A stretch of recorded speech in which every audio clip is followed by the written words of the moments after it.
예, 오늘 말씀 누가복음 14장 12절부터 14절까지 말씀입니다. 누가복음 14장 12절부터 14절까지 신약성경 120쪽입니다.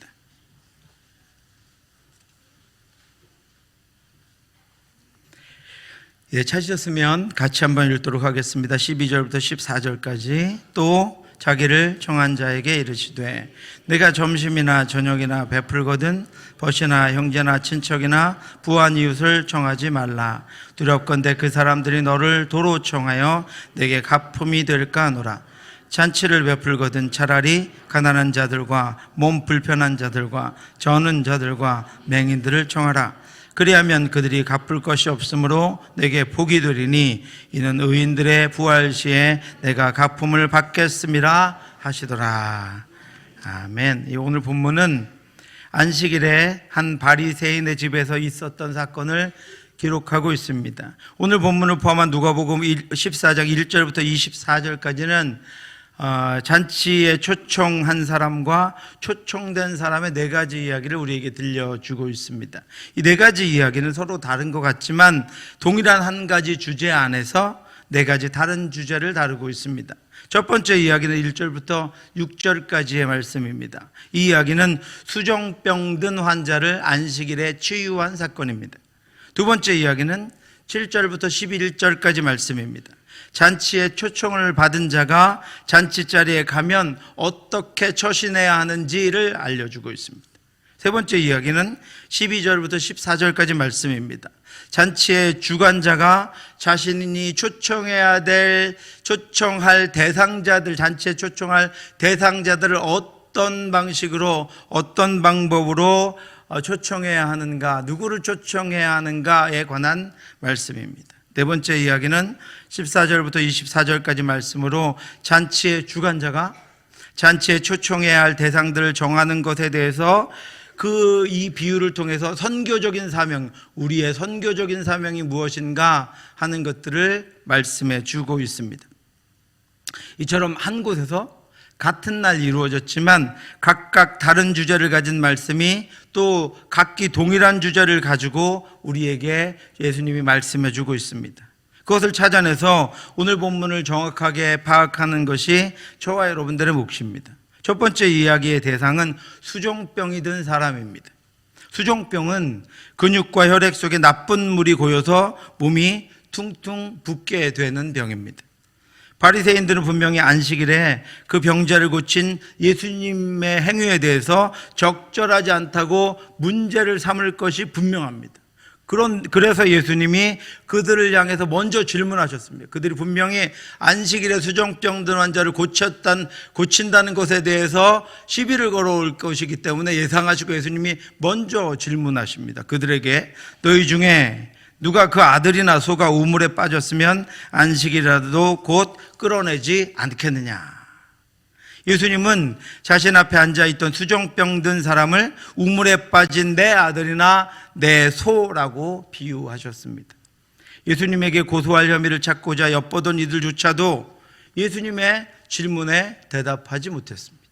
수종병 든 사람의 절박함을 알았기 때문입니다. 수종병 든 사람은 절박한 사람이었습니다. 그는 불쌍한 자였고 낮은 자였습니다. 그는 도움이 필요한 자였고 그 도움에 간절한 사람이었습니다. 두 번째 이야기는 잔치에 청함을 받았을 때 어느 자리에 가서 앉는 것이 좋으냐, 어떤 대우를 요구하는 것이 좋으냐 하는 것에 대한 말씀입니다. 예수님의 말씀은 낮은 자리에 앉으라고, 끝자리에 앉으라고 말씀하십니다. 청함을 받았을 때 차라리 끝자리에 앉으라 이렇게 말씀하십니다. 끝자리는 성품적으로 보면 겸손한 자의 자리입니다. 사회적으로 보면 없는 사람, 낮은 사람, 주목받지 못하는 사람의 자리입니다. 또한 신앙적으로 보면 예수님의 제자들, 저와 여러분들이 앉아야 하는 자리가 끝자리입니다. 예수 그리스도를 따르는 이들이 머물러야 하는 자리가 바로 이 끝자리입니다. 세 번째 본문은 잔치의 주인이 그 잔치에 초청할 대상들을 누구로 할 것인가, 잔치를 내가 벌일 때 누구를 초청할 것인가에 관한 말씀입니다. 정답은 13절에 나타나 있습니다. 잔치를 베풀거든 차라리 가난한 자들과 몸 불편한 자들과 저는 자들과 맹인들을 청하라 라고 말씀하십니다. 네 번째 보면은 이런 자들, 가난한 자, 몸 불편한 자, 저는 자, 맹인은 사회적인 약자입니다. 도움이 필요한 사람들입니다. 낮은 자입니다. 불쌍한 자입니다. 그런 이들을 잔치에 초청하라 이렇게 말씀하십니다. 네 번째 본문은 어떤 사람이 큰 잔치를 베풀고 아는 사람들을, 친한 사람들을, 이웃들을 청했습니다. 다 일치하게 사양했습니다. 그들에게는 그 잔치에 참여해서 자신의 친구이자 동료를 축하해주고 함께 기뻐해주는 일보다 더 중요한 개인적인 일들이 있었습니다. 그래서 그들은 잔치에 참여할 수 없다는 소식을 보내옵니다. 이 유대 지방에는 잔치에 초청할 때 한 번 초청하지 않습니다. 오늘날 우리가 초청장을 미리 보내는 것처럼 종들을 먼저 보내서 잔치에 올 수 있는지를 물어봅니다. 그리고 나서 잔칫날이 되면 그 종들을 다시 보내서 이제 잔치가 준비되었으니 오라고 초청하는 것입니다. 그런데 그 앞에 종들을 보내서 잔치에 올 수 있는지를 물어봤는데 그때는 온다고 했었던 사람들이 이제 잔치가 다 준비되었으니 와서 잔치에 참여해 주십시오 하는 소리를 듣고는 다 바쁜 일이 있어서 참여하지 못하겠다는 소식을 보내옵니다. 이 종들로부터 그들의 불참 소식을 들은 주인은 화가 났습니다. 그래서 빨리 시내의 거리와 골목으로 가서 가난한 자들과 몸 불편한 자들과 맹인들과 저는 자들을 데려오라고 이야기합니다. 가난한 자들과 몸 불편한 자들과 맹인들과 저는 자들은 낮은 자들입니다. 초청하면 언제든지 올 수 있는 사람들입니다. 또한 그들은 자신을 초청해 준 주인에게 진심으로 자신을 초청해 줘서 감사하다고 인사할 수 있는 사람들입니다. 그들은 준비된 잔치의 음식을 아마 와서 모두 비울 것입니다. 그들은 그 기쁨과 즐거움으로 떠들썩하게 잔치의 흥을 돋굴 것입니다. 그들은 낮은 자들이며 그들은 도움이 필요한 자들입니다. 이 네 가지 이야기에 등장하는 사람들의 공통점이 무엇일까요, 여러분? 눈치채셨죠? 절박한 사람들, 낮은 사람들, 주목받지 못하는 사람들, 약한 사람들, 도움이 필요한 사람들입니다. 이 사람들이 오늘 본문의 공통적인 한 가지 주제를 우리에게 제공합니다. 이 사람들을 오늘 제가 정한 본문 14절에서는 또 다른 사람들로 표현합니다. 14절입니다. 그리하면 그들이 갚을 것이 없으므로 내게 복이 되리니 이는 의인들의 부활 시에 내가 갚음을 받겠음이라 하시더라. 이들을 뭐라고 부르나요? 그들을 갚을 것이 없는 사람들이다 라고 부릅니다.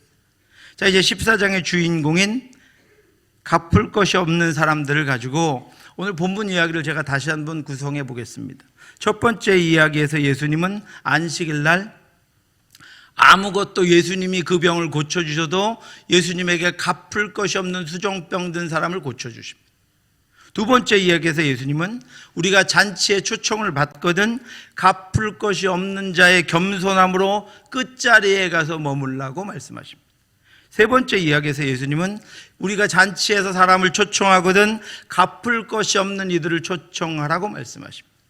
네 번째 이야기에서 예수님은 잔치에서 진정으로 그 잔치에 참여하게 됨을 자신을 불러준 것을 기뻐하며 잔치에 참여해서 감사하고 감격할 수 있는 이들은, 감사하고 감격하는 이들은 그 은혜에 자신을 불러준 은혜, 자신을 초청해 준 은혜, 자신에게 베풀어 준 은혜에 감사할 수 있는 이들은 갚을 것이 없는 사람들이라고 말씀하십니다. 사실 이 14장의 마지막 이야기인 25절부터 마지막 절까지에 나오는 예수님의 제자가 되는 길도 14장 33절에 이와 같이 너희 중에 누구든지 자기의 모든 소유를 버리지 아니하면 능히 내 제자가 되지 못하리라 라고 하는 말씀처럼 이 세상에서 자기 소유를 다 팔고 예수님을 쫓아갔기 때문에 예수님에게 이 땅에서 아무것도 갚을 자가 없는, 갚을 수 없는 자가 되는 것이 예수님의 참 제자가 되는 것이다 라고 말씀하고 있습니다. 사랑하는 성도 여러분, 무엇을 가지고 계십니까? 다른 이들에게 무엇을 주실 수 있습니까? 봉사와 헌신과 사랑의 빚을 지지 않고 철저하게 1대1로 갚아가면서 이 땅을 살아가고 계십니까? 여러분, 하나님 앞에서는 갚을 게 있으십니까? 혹시 여러분의, 또 저와 여러분의 봉사와 헌신과 헌금과 기도와 열심이 우리를 향한 예수님의 사랑과 하나님의 은혜를 조금이라도 갚아가고 있다고 생각하며 살아가고 계시지는 않습니까? 아직은 내가 하나님께 갚아갈 만한 힘과 능력과 지위와 재물이 있다고 생각하십니까? 오늘 본문은 저와 여러분에게 갚을 게 없는 자가 되라고 말씀하고 있습니다. 갚을 게 없는 자를 주님은 찾고 계신다고 말씀하고 있습니다. 예수님은 힘으로도 몸으로도 재물로도 눈물로도 갚을 게 없는 사람을 찾고 계십니다. 그동안 어떻게든 무엇으로 갚으며 하나님 앞에 당당하게 살아가고 있으면서 하나님이 초청하시고 하나님이 인도하신 일들을 내 스스로 판단하고 거부하고 또는 참여하며 그렇게 지내고 계시지는 않습니까? 오늘 본문은 그런 저와 여러분을 바른 제자의 자리로 인도하십니다. 이와 같이 너희 중에 누구든지 자기의 모든 소유를 버리지 아니하면 능히 내 제자가 되지 못하리라. 우리 이런 찬양이 있습니다. 웬 말인가 날 위하여 주 돌아가셨나, 이 벌레 같은 날 위해 큰 해 받으셨나. 늘 울어도 눈물로써 못 갚을 줄 알아. 못 갚을 줄 알아. 몸밖에 드릴 것 없어 이 몸 바칩니다. 사랑하는 주님, 내게 있는 것, 내 몸을 다 드려도 주님의 그 사랑 갚을 수 없습니다. 그래서 이제 그 사랑을 갚으려고 하는 것이 아니라 당신을 향한 온전한 헌신이 내 기쁨이기 때문에 나를 당신께 드립니다. 그것이 나의 온전한 행복이기 때문에 나를 하나님께 드립니다. 이 아름다운 고백과 헌신이 저와 여러분들의 고백이 될 수 있기를 주님의 이름으로 축원합니다. 오늘 본문이 가르쳐주는 두 번째 주제는 우리에게 있는 기회들을 활용하는 방법에 관한 것입니다. 살다 보면 우리에게도 베풀 수 있는 기회가 주어집니다. 우리가 아무리 없어도, 내가 아무리 부족해도 인생에서 몇 번은 다른 이들에게 베풀 수 있는 기회가 주어집니다. 다른 이들을 초청해서 밥이라도 한 끼 살 수 있는 기회가 주어집니다. 축하받을 일들이 누구에게나 생깁니다. 그러한 일들을 통해서 서로 간의 관계를 맺고 함께하고 있음을 확인하기도 합니다. 장례식장에 가보면 참으로 안타까운 분들이 있는데 그분들은 가족이 없거나 생전에 사회적인 활동이 전혀 없어서 텅 빈 빈소만 덩그러니 놓여 있는 분들입니다. 우리는 가끔 장례식장에서 고인의 사회적인 지위나 활동, 평소에 알지 못했던 고인의 성품을 알게 되는 경우가 있습니다. 결혼식장이건 장례식장이건 떠들썩한 것이 좋습니다. 생사와 고락을 함께한 이들을 통해 축하받고 또는 위로받는 것이 인지상정이기 때문입니다. 정치인들과 사회적인 지위가 있는 이들은 그러한 자리를 통해서 자신을 드러내고 자신의 위치를 곤고히 하는 데 사용합니다. 어떤 사람들은 그런 일들을 통해서 한몫 단단히 챙기려 하기도 합니다. 그래서 우리나라의 경조사는 유교적인 전통을 따라서 자신을 드러내는 또 한 가지의 기회로 사용됩니다. 그렇게 허례허식이 만연하기도 합니다. 오늘 본문은 우리도 이처럼 초청할 수 있는 경조사를 기회로 활용하라고 말씀하고 있습니다. 일반적인 사람들은 벗이나 형제나 친척이나 부한 이웃을 초청합니다. 그래서 나중에 그들로부터 가품을 받게 됩니다. 어떤 형태로든 가품을 받게 됩니다. 또 그들에게 자신을 자랑하거나 과시하는 기회로 삼을 수도 있습니다. 아니면 자신의 장래의 어떤 일들을 위한 보험과 같은 것들이 될 수도 있습니다. 소위 가품 받을 것을 예상한 배품이 될 수도 있다는 것입니다. 우리나라도 이러한 경조사가 품앗이와 같이 사용되고 있습니다.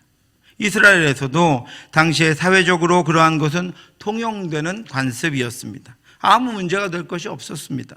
그러나 그럼에도 불구하고, 그것이 전혀 문제가 되지 않음에도 불구하고 그것이 믿는 자들에게는 다르게 사용되어야 한다라고 하는 것입니다. 다른 기회로 사용되어야 합니다. 믿지 않는 이들과는 다르게 역으로 사용되어야 합니다. 13절과 14절입니다. 잔치를 베풀거든 차라리 가난한 자들과 몸 불편한 자들과 저는 자들과 맹인들을 청하라. 그리하면 그들이 갚을 것이 없으므로 내게 복이 되리니 이는 의인들의 부활 시에 내가 갚음을 받겠음이라 하시더라. 아멘. 저와 여러분들에게 잔치는 갚을 것이 없는 사람들에게 베푸는 기회가 되어야 한다라고 말씀하고 있습니다. 우리 교회가 베푸는 잔치는 이 지역에 갚을 것이 없는 이들에게 갚을 것을 바라지 않고 베푸는 잔치가 되어야 한다라고 말씀하고 있습니다. 그러기 위해서 가난한 자들과 몸 불편한 자들과 저는 자들과 맹인들을 청하라고 말씀하고 있습니다. 그것이 너에게 복이 될 것이라고 말씀합니다. 제가 3년을 지나면서 여러분들에게 정말로 감사한 것이 있습니다. 연말에 우리가 12월 달에 되면 힘을 다해서 이웃 돕기를 합니다. 제가 처음에 이 주민센터에 가서 이야기한 것이 있어요. 우리 교회는 아무것도 보고해 주지 않아도 됩니다.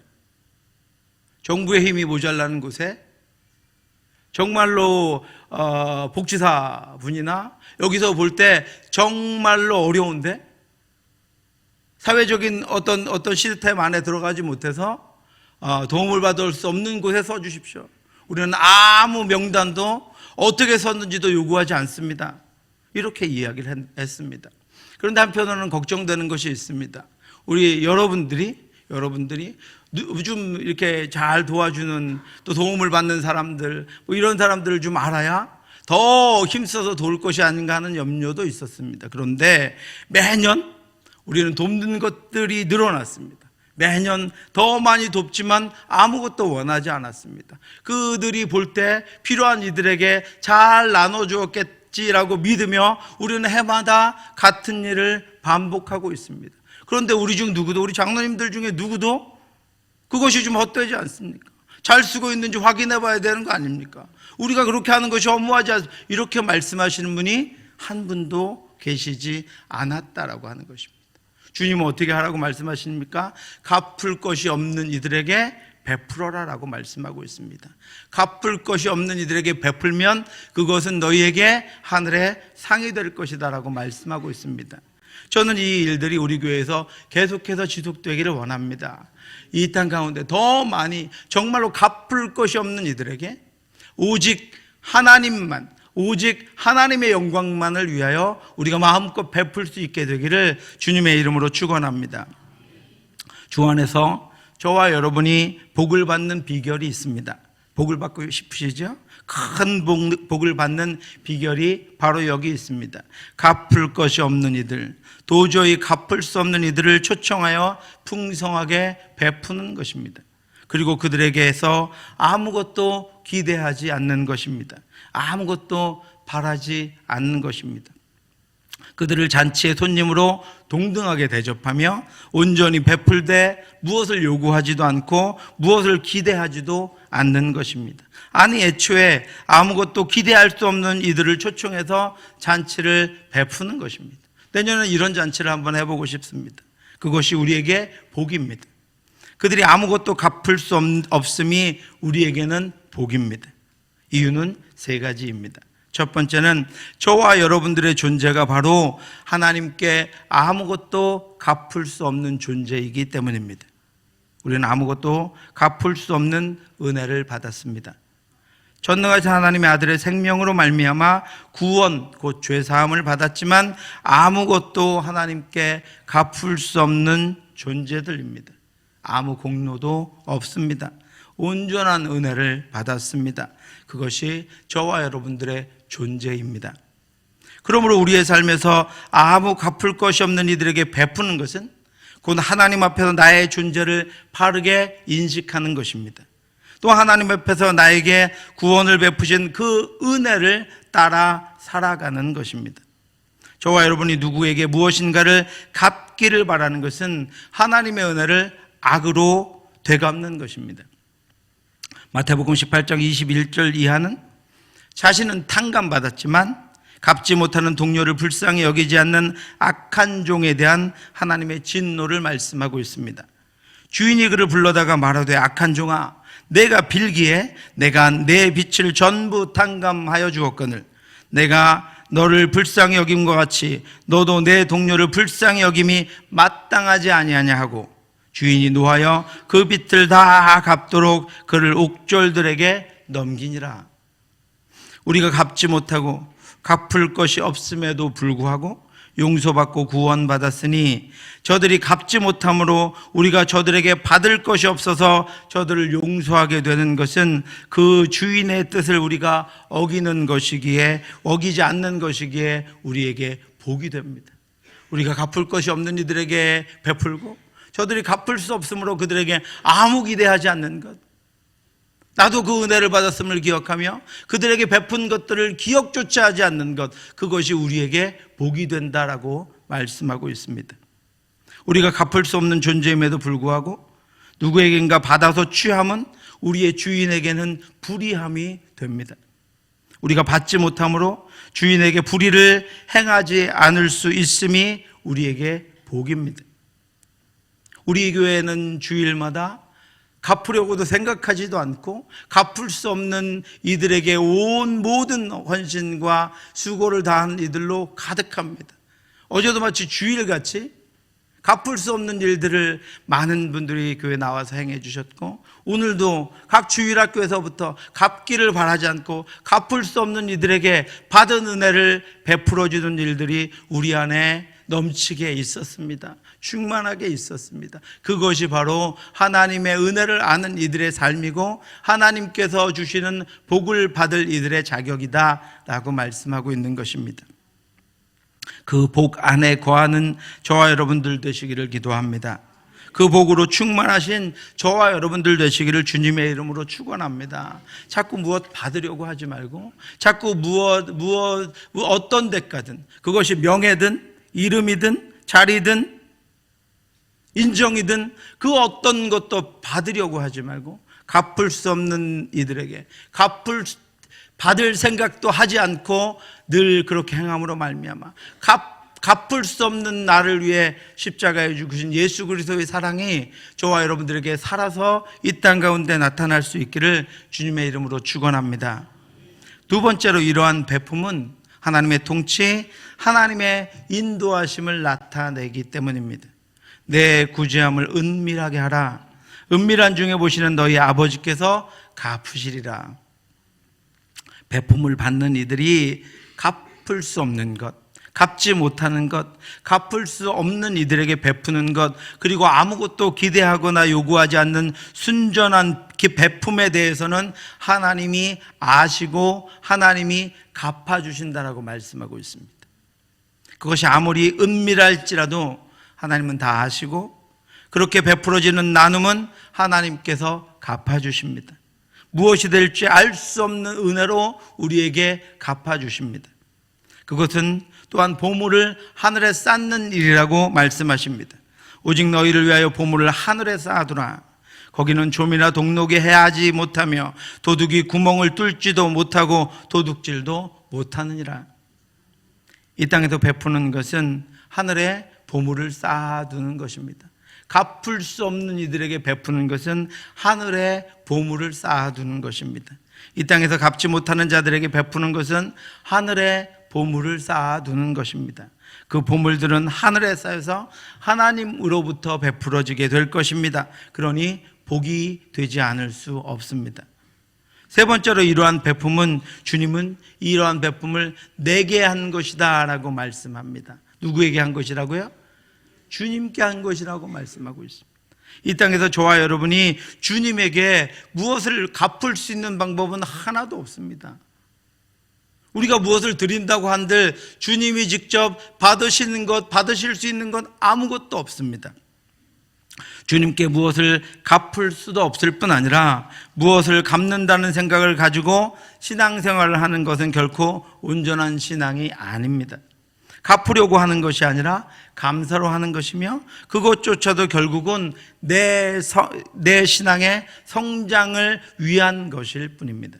그러나 그럼에도 불구하고 주님께 무엇인가를 할 수 있는 유일한 방법이 있는데 그것은 다른 사람에게 갚을 것이 없는 이들에게 하는 것입니다. 갚을 것이 없는 자에게 베푸는 것입니다. 내가 진실로 진실로 너희에게 이르노니 너희가 여기 내 형제 중에 지극히 작은 자 하나에게 한 것이 곧 내게 한 것이니라. 내가 베풀어준 그를 통해서 주님은 내 것을 받으십니다. 내가 베풀어준 그를 통해서 내 것이 주님의 것이 됩니다. 사랑하는 성도 여러분, 주님께서 저와 여러분에게 은혜를 베푸지 않으셨으면 우리는 구원 없는 백성이었습니다. 그러나 아무 갚을 것이 없음에도 불구하고 주님은 저와 여러분들에게 은혜를 베풀어 주셨습니다.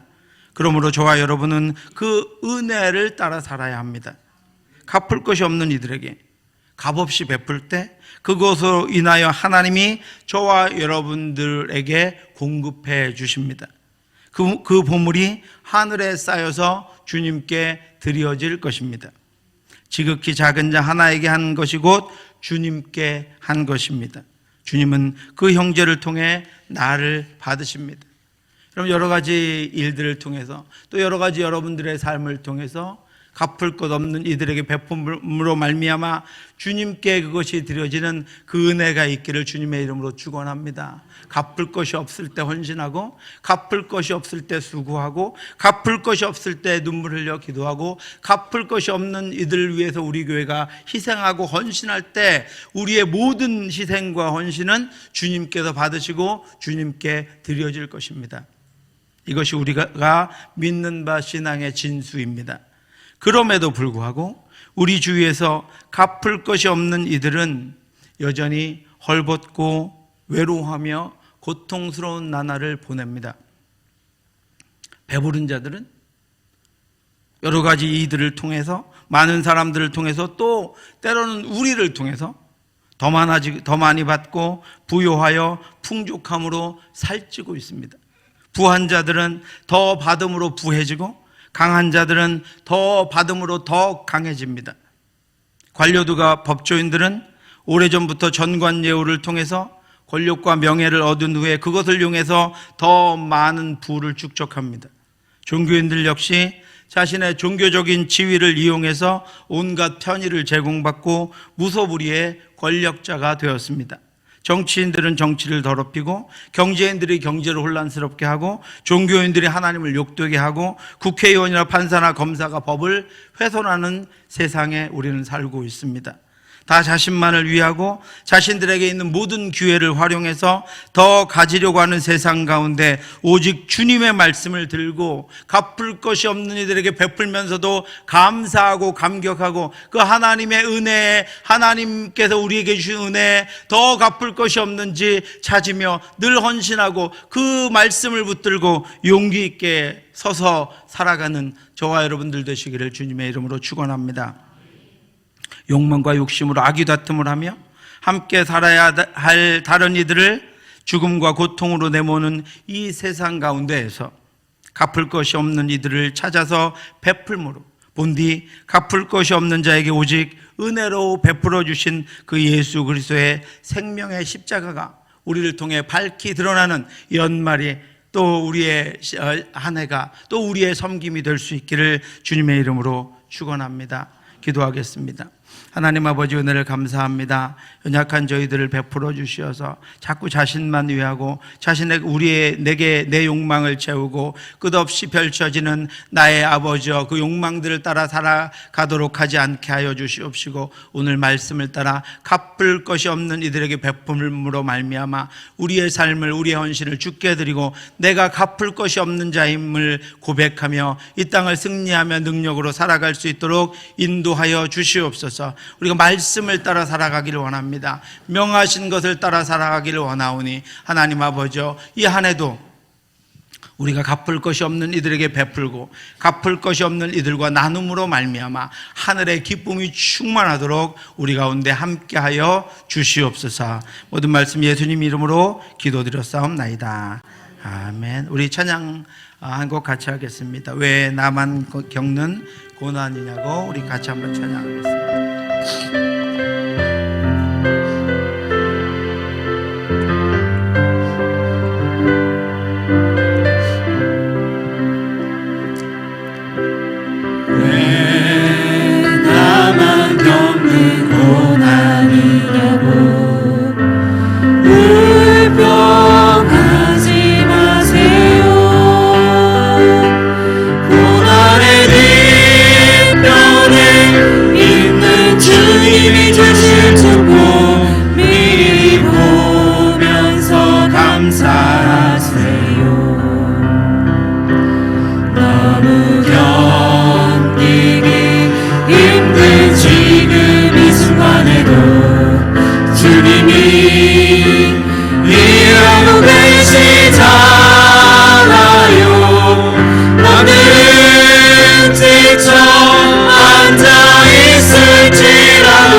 한번 기도하겠습니다. 하나님, 내게 힘을 주시옵소서. 말씀대로 살아갈 힘을 주시옵시고, 말씀을 실천할 힘을 주시옵시고, 하나님이 주신 은혜를 은혜로 갚으며 살아갈 수 있는 힘을 허락해 주시옵소서. 주님이 함께하고 계시고 주님이 손잡고 계심을 기억하며 살아가는 저희들의 인생이 될 수 있도록 하나님 붙잡아 주시옵소서. 주여 한번 부르고 기도하고 제가 기도하고 마치겠습니다. 주여, 하나님 아버지 은혜를 감사합니다. 연약한 저희들을 붙잡아 인도하시고 그 하나님의 뜻과 하나님의 인도하심을 따라 이 땅을 살아가지만 여전히 연약하여 우리의 아버지와 온전치 못함과 우리의 바르지 못함과 아버지와 우리가 하나님의 말씀을 온전히 따라가지 못하는 수많은 순간들에도 우리에게 말씀하여 주시고 우리에게 깨닫게 하여 주시고 하나님이 기뻐하시고 원하시는 것이 무엇인지 알게 하여 주시어서 우리로 돌이켜 하나님의 말씀을 따라 이 땅을 살아갈 수 있도록 인도해 주심을 감사합니다. 주의 교회가 복되게 하시기 위하여 수많은 아버지, 우리 아버지 권사님들, 집사님들, 장로님들, 아버지 수많은 성도들이 갚을 것이 없는 이들에게 아버지 은혜 받은 것들을 베풀며 은혜 받은 것들로 감사하며 아버지 헌신하고 사랑하고 수고하고 눈물을 흘려 기도하며 함께 할 수 있는 그런 공동체로 세워주심을 감사합니다. 그 은혜로 우리가 능력있게 살아갈 수 있도록 인도하여 주시옵시고 주님 손잡고 함께 그 믿음의 길 갈 수 있도록 역사하여 주시어서 하나님 아버지, 우리 연약함이 아버지 우리 욕망이 우리의 삶을 통해 드러나는 것이 아니라 우리 가운데 은혜로 주신 하나님의 그 충만하신 은혜가 우리 가운데 드러나며 나타나며 우리 공동체에 풍성해질 수 있도록 인도해 주시옵소서. 이 연말연시 하나님 아버지 없어서 부족해서 연약해서 외로워서 힘들어서 고통스러워서 아파하고 있는 이들이 있습니까? 주여, 우리가 그들과 함께하며 도우며 아버지 손을 벌려 함께 일어날 수 있도록 함께 그 길 갈 수 있도록 인도하여 주시옵시고 그래서 아버지 주님 가신 길 주님 베푸신 은혜를 따라가는 저희들 될 수 있도록 하나님 우리 가운데 함께 해주시옵소서. 하나님 아버지 은혜를 감사합니다. 우리가 때론 우리 안에서 일어나는 수많은 욕망들과 욕심들과 세상의 가치관으로 이 세상을 살아가려고 하지만 주여 말씀으로 우리를 붙들어 주셔서 주님 가신 길 쫓아갈 수 있도록 인도해 주심을 감사합니다. 하나님, 우리 교회가 수많은 갚을 아버지 받으려고 하지 않는 헌신과 수고와 눈물과 기도와 사랑으로 하나님 아버지 아름다운 공동체가 될 수 있도록 인도해 주신 것 감사합니다. 주님께 그 모든 것 올려드리기를 원합니다. 주님만 받으시기를 원합니다. 그리고 우리 가운데는 외롭고 힘들고 고통스럽고 아프고 부족하고 연약한 이들이 없기를 원합니다. 그 자리에서 일어날 수 있기를 원합니다. 세움받을 수 있기를 원합니다. 우리의 베품을 통하여 그 사랑과 주님의 은혜가 증거되어져서 그들이 자리를 딛고 일어나 주님 앞에 온전히 설 수 있기를 원하오니 주여 하나님 아버지, 우리의 아버지 베품이 더 많아지게 하여 주시옵시고 풍성하게 하여 주시어서 우리 유치부부터 작년부까지 아버지 그 연약한 모든 이들이 아버지 연말연시에 특별히 사랑을 받고 은혜를 받고 하나님의 아버지 흘러가는 그 풍성한 충만한 은혜로 말미암아 아버지 일어서서 주님 다시 바라볼 수 있도록 역사해 주시옵소서. 그 일을 위해 우리를 사용하여 주시옵시고 갚을 것이 없는 이들에게 갚을 것을 바라지 아니하고 베푸는 저희들의 사랑이 우리 안에서 넘쳐날 수 있도록 하나님 인도하여 주시옵소서. 지금은 우리 주 예수 그리스도의 은혜와 우리를 사랑해 주신 하나님의 크고 넓으신 사랑하심과 성령의 교통하심이 연약한 저희들이 아버지 주님의 나라와 하나님의 말씀을 따라 살아갈 수 있도록 오늘의 일도 우리에게 깨닫게 하신 주님의 말씀을 쫓아 하나님의 나라, 하나님의 백성, 하나님의 제자의 삶을 살아가는 가기를 원하는 사랑하는 성도들 머리 위에 상을 당한 유족들 위에 지금부터 영원토록 함께 있을지어다. 아멘.